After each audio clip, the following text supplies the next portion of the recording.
यह कहानी काल्पनिक है, इसका निजी जीवन से कोई संबंध नहीं है। एक दिन बच्चों ने बनाई आतिशबाजी की योजना। इस सुखद समाचार के साथ दीपिका की रूह में छोटी सी डर और हलचल मच गई, क्योंकि उसे एक पुरानी कहानी याद आ गई। यह कहानी कुछ साल पहले की बात है, जब दीपक 8 कक्षा में था। एक दिन उसके सुपरस्टार ने पैट्रियट का प्लान बनाया और दीपिका ने भी खुशी खुशी हाँ कर दी, जैसा कि उनके दोस्तों ने कहा था।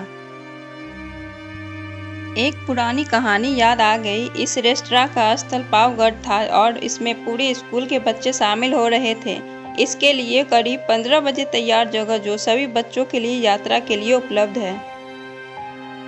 दीपिका और उसके दोस्त सबसे पीछे की बस में बैठे। वे सब मिलकर हंसते मुस्कुराते बस में सवार थे। तब एक डरावनी घटना घटी। जब वे कुछ दूर जंगल के पास थे, बस के ड्राइवर ने अचानक बस को रोक दी, क्योंकि एक टायर बदलने की जरूरत थी।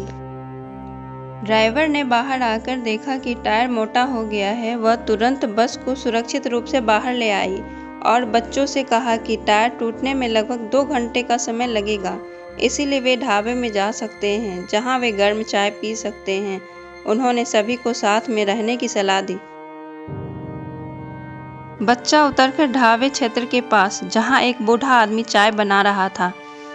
इस रात को ठीक हो गया सामान्यतः खुला था और किसी भी व्यक्ति को चाय पसंद नहीं आई, तो सभी हैरान रह गए। बूस्टमैन ने कहा, आप सभी चाय पी लो। यहाँ पर अक्सर लोगों की गाड़ी खराब हो जाती है, इसीलिए मैं अपना ढाबा हमेशा खुला रखता हूँ, जिससे यात्रियों को मदद मिल सके। इसे सुनकर सभी ने चाय का ऑर्डर दिया और पिज्जा ने जल्दी से सभी के लिए चाय बनाकर महीने तक रख दी। चाय का समय दीपिका की नजरें धीरे धीरे ढाबे की छत की ओर बढ़ी, जहां उन्होंने एक महिला को सफेद वेश्यालय में खुले बालों के साथ हंसते हुए देखा। कुछ देर बाद वह महिला जोर जोर से हंसने लगी। हालांकि उसकी हंसी की आवाज़ किसी ने नहीं सुनी, लेकिन दीपिका ने उसके हंसते हुए देखा। इसे देखकर दीपिका ने बड़ा हॉलीवुड महसूस किया और वह कुछ फिल्मों के लिए नीचे झुक गई।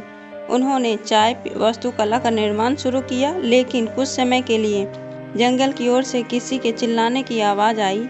ढाबे में बैठे सभी बच्चे और टीचर ने उसे चिल्लाने की ओर देखा और डर लग गया। उनकी हाल ही में हुई टिप्पणियों को देखकर बोस्टनमैन ने कहा कि उनकी ग्राहक समीक्षा क्या हो रही है। उन्होंने सभी से कहा कि वे बैठे रहें और उन्होंने आवाज़ दी कि भट्टे जंगल की ओर बढ़े। आग के पास 3 घंटे रहे और बूढ़ा आदमी जंगल से लौटकर आया। उन्होंने सभी को देखकर कहा कि वे उस चिल्लाने को भूल गए हैं, नहीं तो वे उस घटना के डर से चिंतित हैं। इसके बाद वह ढाबे के अंदर चला गया। तब ड्राइवर भी टायर में कर बस लेकर ढाबे के पास पहुंचा और सभी लोग भगवान का नाम लेकर बस में बैठ गए।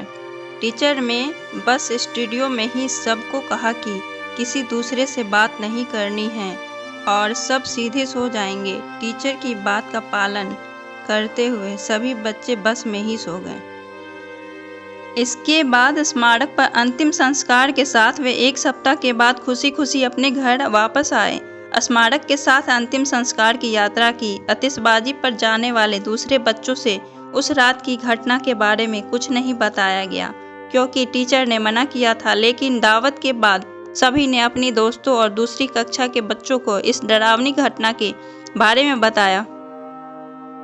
इस कहानी से हमें यह सीखने को मिलता है कि हमें अपने गुजरे हुए अतीत को भूल जाना चाहिए, नहीं तो वो हमें हमेशा डराते रहेंगे।